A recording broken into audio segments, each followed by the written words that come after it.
প্রশ্ন করেছেন, 7 ভাগে কোরবানি দেওয়া কি বিদআত? স্পষ্ট করে বলে উপকৃত হতাম। জাযাকাল্লাহু খাইর। 7 ভাগে কোরবানি দেওয়া জায়েজ, বিদআত হবে কেন? রাসূলুল্লাহ সাল্লাল্লাহু আলাইহি ওয়াসাল্লাম তিনি 7 ভাগে কোরবানি দিয়েছেন এবং তিনি কোরবানির নির্দেশ দিয়েছেন। এগুলি সহিহ হাদিস দ্বারা প্রমাণিত। অনেকেই বলতে পারেন যে এগুলি কোরবানি সফরে ছিল।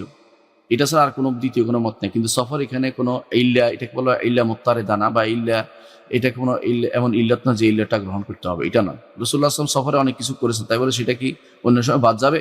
এটা কখনো ঠিক নয়। এই জাতীয় ইল্লত দেয়া কখনো উচিত নয়, এর কারণ দেখানো উচিত নয়।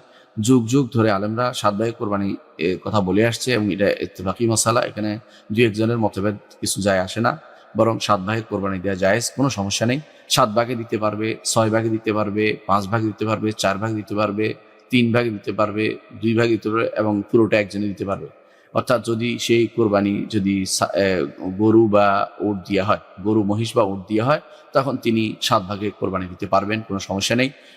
কখনো কখনো বেজোড় হয়, কখনো জোড় হয়, কোনো সমস্যা নেই। বেজোড় হওয়া জরুরি না। অনেকে মনে করে বেজোড় হতে হবে, এটাও জরুরি না। কারণ জোড় বেজোড় এটা হচ্ছে অবস্থা অনুসারে। যদি বেজোড় করলে যদি কম হয়ে যায় দেয়াটা, তাহলে জোড় করাই তো উত্তম। 2 জনে দিতে পারলে 3 জনে দেওয়ার থেকে 2 জনে দেওয়াটা উত্তম। কারণ একটা যত বেশি আল্লাহর জন্য আপনি বড় জবে করবেন, খরচ করবেন, ততই আল্লাহ তাআলা আপনি গোস্ত পাবেন, কিন্তু আল্লাহ তাআলা খুশি হবেন। সেই জন্য এখানে বেজোড় করার জন্য একজন বাড়াই নিয়ে আপনি কমিয়ে ফেলতে হবে, এটা জরুরি নয়। বরং যতটুকু হয় 7 ভাগে কোরবানি দিবেন, এর চেয়ে কমে যতটুকু পারেন কোরবানি দিবেন। যদি গরু মহিষ এবং উট দেওয়া হয়, এখানে কোনো সমস্যা নেই, এখানে কোনো সমস্যা নেই। এটা জোর করে সমস্যা তৈরি করা উচিত নয়। আমাদের আলেমরা যুগ যুগ ধরে এটাকে জায়েজই বলেছেন, কেউ এটাকে বিদআত বলেননি। সুতরাং এটা যেন আমরা না বলি, বরং স্বাভাবিকভাবে নেই। এখন প্রশ্ন হতে পারে যে আমি একাকী ছাগল দিব না 7 ভাগে কোরবানি দিব? অনেকে এটা বলে থাকেন। যদি এমন হয় যে আপনার সাথে সম্পর্ক মানুষের ভালো আছে, এর মাধ্যমে সম্পর্ক তৈরি হওয়ার দরকার নেই, তাহলে আপনি আলাদা ছাগল দিতে পারেন। আর যদি মনে করেন যে কোরবানির মাধ্যমে পরস্পর সমঝোতা সৃষ্টি হবে, ভাই ব্রাদারদের সাথে আমার সম্পর্ক শক্ত হবে, মজবুত হবে এবং আমরা এইভাবে আত্মীয়তার সম্পর্ক বা বন্ধু বান্ধব সম্পর্ক বজায় রাখবো, তাহলে অবশ্যই 7 ভাগে দেওয়াটাই উত্তম হবে। কারণ এর মাধ্যমে মুসলিমদের মধ্যে সম্পর্ক সুদৃঢ় হবে। সুতরাং যেভাবে করলে মাসলাহাত বেশি দেখতে হবে, স্বার্থ দেখি ইসলামী স্বার্থ সংযুক্ত হবে, সেভাবে করাটাই উত্তম হবে। আর যে জিনিস যদি একক করতে পারেন, বড় জিনিস দিতে পারেন, সেটা বেশি উত্তম হবে। যদি একজনে পুরো একটা উট দিতে পারেন বা একটা গরু বা একটা মহিষ দিতে পারেন, উত্তম। যদি 2 জনে দিলেও সেটা একটা ছাগল দেওয়ার চেয়ে উত্তম হবে।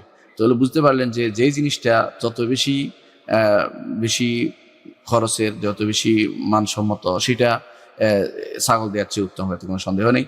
একজন আলাদা হয়ে ছাগল দেওয়ার অর্থ হচ্ছে নিজে একাকিত্ব হয়ে যাওয়া। ইসলাম কিন্তু এই ইবাদতগুলোকে পরস্পর সম্পর্ক তৈরির মাধ্যম হিসেবে তৈরি করেছে, সুতরাং নির্ধারণ করেছে। সুতরাং এই ইবাদতগুলোকে আমরা এককভাবে ঘরে ঘরে হয়ে গেলে আমরা কিন্তু পরস্পর থেকে বিচ্ছিন্ন হয়ে গেলাম। এটা কিন্তু শরীয়ত চায় না।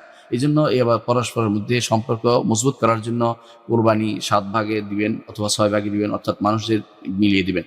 এখন প্রশ্ন হতে পারে যে কোরবানির ক্ষেত্রে অনেক সময় দেখা যায় যে কারো নিয়তের গড়বড় আছে কিনা। যতক্ষণ পর্যন্ত আপনার কাছে স্পষ্ট হবে না যে কারো নিয়তের গড়বড় আছে, ততক্ষণ পর্যন্ত জোর করে কারো থেকে সন্দেহমূলক আচরণে আপনি যাবেন না। আপনি সিদ্ধান্ত নেবেন যে সে কোরবানি দিচ্ছে, যতক্ষণ পর্যন্ত সে অন্য কিছু আপনার কাছে প্রকাশ না করে। সুতরাং এরকম চিন্তা ভাবনা করে যে তার তো কোরবানি হচ্ছে কিনা, আর তার তো টাকা হালাল কিনা, যতক্ষণ পর্যন্ত তার হালালের ব্যাপারে আপনি সন্দেহ না থাকেন, ততক্ষণ পর্যন্ত জিজ্ঞাসাও করবেন না যে আপনার টাকা হালাল কিনা। কারণ সাধারণভাবে ইমানদারের সবকিছুই হালাল হওয়াই উচিত। অবৈধ হলে সেটা তার একান্ত ব্যাপার, সেটার সাথে আপনার সম্পৃক্ততা নেই। আপনার ইবাদতের কোনো কমতি হবে না, আপনার ইবাদতের কোনো কমতি হবে না, বাতিল হবে না। সুতরাং যারা এই দোহাই দেয় যে তার তার টাকা পয়সা হারাম কিনা অথবা তার নিয়তের সমস্যা কিনা, এগুলি দিয়ে কোরবানির ভাগে দোহাই বন্ধ করার দোহাই দেওয়া যাবে না। এটা কোনো ঠিক না। কারণ এগুলি হচ্ছে মানুষের বাহ্যিক নীতির উপরে আমল করা হবে। কোনো মানুষের অন্তরের ভিতরে ঢুকার ব্যাপারে শরীয়ত কোনোদিন আমাদেরকে পারমিট করে না। কার অন্তরে কি আছে এটা আল্লাহ তাআলাই শুধুমাত্র জানেন। এগুলির ব্যাপারে আক্রমণ করে আমরা মানুষকে অনেক বেশি বিভ্রান্ত করে ফেলছি, এটা কিন্তু না হয়। মানুষের অন্তরের ভিতরে কখনো প্রবেশ করবেন না, বাহ্যিক নিয়তের উপরে মানুষের উপরে আমল করবেন, চলবেন, এটাই আলহামদুলিল্লাহ যথেষ্ট। যতক্ষণ পর্যন্ত আপনাকে স্পষ্ট প্রমাণিত না হয় তার সমস্ত সম্পত্তি হারাম।